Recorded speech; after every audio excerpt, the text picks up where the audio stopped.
सभी मुस्लिम भाइयों को यहाँ पर रमजान की खुलूस मुबारकबाद देता हूँ।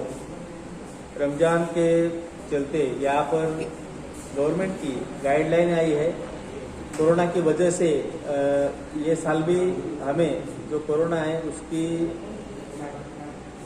एहतियात करनी चाहिए और एहतियात बरत कर हम ये उत्सव यहाँ पर साजरा करने वाले हैं, जिसमें नमाज पठन, तरावी और इफ्तार के लिए हम मस्जिद में ना जाए, अपने अपने घरों में दुआ पठन करें और सोशल डिस्टेंसिंग का, फिजिकल डिस्टेंसिंग का और मास्क का, सैनिटाइजर का हर हमेशा इस्तेमाल करें। यहाँ पर इफ्तार के लिए, रोजा खोलने के लिए हमें जो जरूरती सामान है, फ्रूट वगैरह, ये लेने के लिए मंडी में जाना पड़ता है। तो उसका नियोजन मनपा प्रशासन और पुलिस प्रशासन ने यहाँ पर किया हुआ है।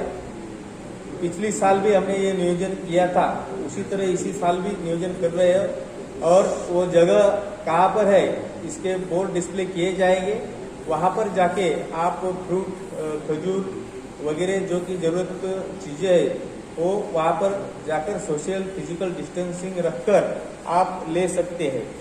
यहाँ पर पवित्र रमजान महीना शुरू होते ही जुम्मे के दिन यहाँ पर नमाज पठन किया जाता है, लेकिन इस साल कोविड के चलते हम अपने अपने घरों में ही ये नमाज पठन करें। शब कद्र की जो रात है उस रात भी हम मस्जिद में ना जाए, अपने अपने घरों में ही दुआ पठन करें। यहाँ पर ये जो कोविड पेंडेमिक है इसके चलते गवर्नमेंट ने जो धार्मिक स्थल है वो बंद किए हैं। मस्जिदों में भी कोई ना जाए, अपने अपने घरों में, अपने अपने एरिया में इबादत करे।